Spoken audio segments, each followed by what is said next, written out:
சமைக்கும் போது ஒரு லவ்வோட சமைக்கணும்டா. அதான் பாதி ருசியே. வெங்காயம் நறுக்கும் போது கூட ரசிச்சு நறுக்கணும், லவ்வோட. வணக்கம் அண்ட் வெல்கம் டு இன்லாஸ் சமையல். இன்னைக்கு இந்த வீடியோல நம்ம பார்க்க போற டிஷ் அச்சார். என்னங்க கேள்விப்படாத பேரா இருக்குன்னு நினைக்கிறீங்களா? நீங்க வீட்டுல நிறைய இந்த வயசானவங்க அம்மாக்கெல்லாம் என்ன பண்ணுவாங்க, நிறைய ஊறுகாலாம் ஸ்டோர் பண்ணி வைப்பாங்க, மோர் மிளகா அந்த மாதிரி ஐட்டம்லாம் ஸ்டோர் பண்ணி வச்சு சைட் டிஷ்க்கு யூஸ் பண்ணுவாங்கல்ல, அந்த மாதிரி ஒரு டிஷ் தான் இது. இது நிஜமாவே ரொம்ப டேஸ்டியாக இருக்கும். நீங்கள் செஞ்சு வீட்டில் சாப்பிட்டு பாருங்கள். இது எப்படி செய்கிறது, இதுக்கு என்னென்ன இன்க்ரீடியன்ஸ் தேவைன்னு சொல்கிறாங்க, கேளுங்க. வணக்கம்ங்க. இப்போ இந்த அச்சாறு செய்கிறதுக்கு நல்ல காரமான மிளகா ஒரு 25 மிளகா எடுத்துருக்குறேன். காம்பு கிள்ளிட்டு இதில் லைட்டாக சின்னதாக ஒரு கீரல் போட்டிருக்கிறேன். முழுசாக கட் பண்ணிடக்கூடாது நம்ம. இதே மாதிரி சின்ன சைஸ் மிளகாயாக இருந்தாலும் பரவாயில்ல. அப்புறம் ஒரு 1/2 கிலோ சின்ன வெங்காயம், அதுவும் நல்லா தோல் உரித்து கழுவி வச்சுருக்கிறேன். இதுக்கு மெயினே கடுகு தாங்க. கடுகு, வெறும் கடுகு. இந்த கிண்ணத்தில் ஒரு கிண்ணம் கடுகு எடுத்து வினிகர் ஊற்றி அரைச்சி வச்சுருக்கிறேன் மை மாதிரி. இதில் நம்ம கேரட்டு, ஒரு 4 கேரட்டு இந்த மாதிரி நூடுல்ஸ் கட் பண்ணுவோம்ல, இந்த மாதிரி கட் பண்ணி வச்சுக்கிறோம் சின்ன சின்னதாக. நான் 4 கேரட் எடுத்துருக்கிறேன். இது நம்ம இந்த கடுகு அரைச்ச மிக்சி ஜாரில் நான் கழுவி அந்த தண்ணி எடுத்து வச்சுருக்கேன். இது வினிகர் ஊற்றி தான் கழுவி எடுத்து வச்சுருக்கேன், வீசிடக்கூடாது. இதுதாங்க அந்த வினிகர்.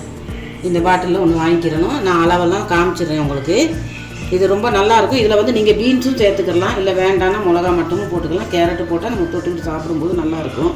இப்போ அதை எப்படி பண்ணலாங்கிறத பார்க்கலாம் வாங்க. இப்போ பாருங்கள், இந்த மாதிரி ஒரு மண் சட்டி, இல்லை பானை மாதிரி இருந்தாலும் பரவாயில்ல, சட்டியாக இருந்தாலும் பரவாயில்ல, அகலமாக இருக்கணும். ஏன்னா மிளகா நல்லா நீட் முருங்கா மாதிரி இருக்குது. அதனால் இந்த மாதிரி ஒரு சட்டி எடுத்துக்கலாம், இல்லை பானை எடுத்துக்கலாம். அதுவும் உங்கள் வீட்டில் இல்லைன்னா பிளாஸ்டிக் டப்பா, ஒரு அகல டப்பா எடுத்துக்கலாம், அதில் வச்சிடலாம். இப்போ நான் இதெல்லாம் இதில் போட போகிறேன். கேரட்டு, வெங்காயம், இதுலேயே இந்த பச்சை மிளகா. என்னடா இவ்வளோ பச்சை மிளகா போடுறேன்னு பார்க்குறீங்களா? எல்லாம் நான் திங்கிறதுக்கு தான். இதுவா அச்சாறு செஞ்சிட்ருக்கேன். இப்போ நான் இந்த கழுவி எடுத்த வினிகரையும் இதில் சேர்த்துக்கிறேன். அதே மாதிரி இந்த கடுகு அரைச்சி வச்சுருக்க கடுகு, அதையும் இதில் சேர்த்துக்கிறேன். நிறைய செய்கிறதுனா நீங்கள் இவ்வளோ கடுகு எடுக்கலாம்.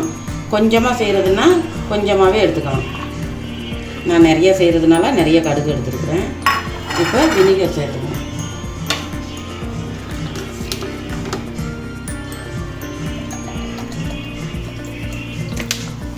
நான் அளவு சொல்கிறேன், ஊற்றி பார்த்துட்டு என்ன நிறைய தேவைப்படும் இருக்குது.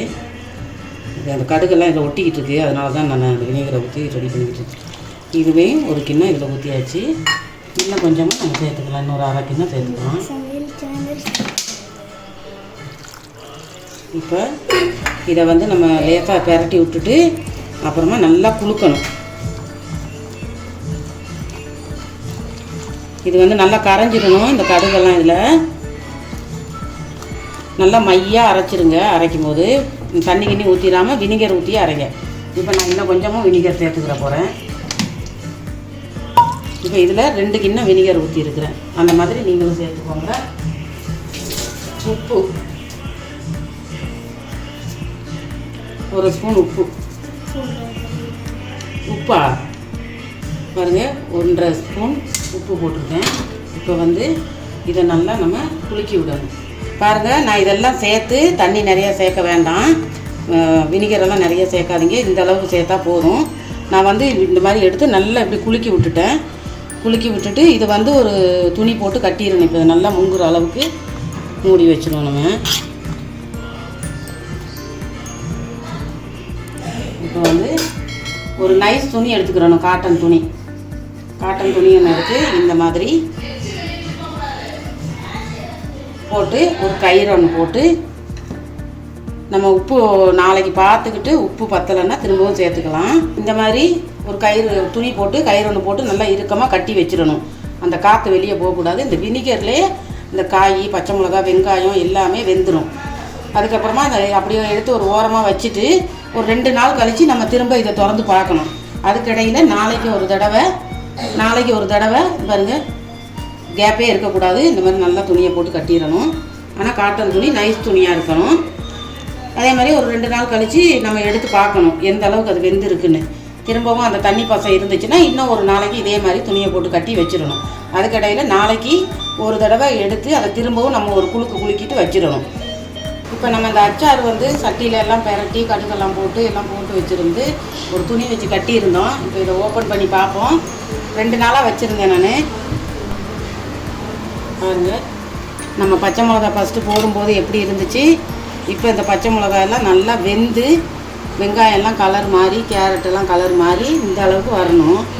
நம்ம சாப்பிடும்போது நமக்கு தேவையானது கேரட்டு பச்சை மிளகா கொஞ்சம் நறுக்குன்னு தான் இருக்கும். அப்படி தான் இருந்தால் தான் நல்லாயிருக்கும். அது பாருங்க, இந்த மாதிரி இந்த அச்சார் சாரை இருத்துட்டு இந்த மாதிரி சாப்பாட்டோட இல்லை பழைய சாதத்துக்கு அந்த மாதிரி வச்சு சாப்பிடலாம், நல்லாயிருக்கும். நம்ம அதை அப்பப்போ அவுத்து இந்த மாதிரி கரண்டி போட்டு கிண்டி விடலாம். இல்லைன்னா நீங்கள் இப்படி தூக்கி நல்லா இப்படி குலுக்கி கூட விடலாம். அப்போ ஒரு நாளைக்கு ஒரு 3 தடவை 4 தடவை இந்த மாதிரி குலுக்கி விடணும். இந்த தண்ணி அப்படியே இருக்கட்டும். இது என்ன செய்கிறதுன்னு கேட்க வேணாம், இது அப்படியே இருக்கட்டும். இதிலேருந்து இருத்து எடுத்துக்கோங்க. இப்படி வடிகட்டி எடுத்துக்கலாம். அதுக்கப்புறம் நமக்கு தேவைன்னா இதே இந்த தண்ணியில் இன்னும் கொஞ்சம் பச்சை மிளகா கேரட்டு வெங்காயம் எல்லாம் வெட்டி போட்டு இந்த மாதிரி வச்சுக்கோங்க.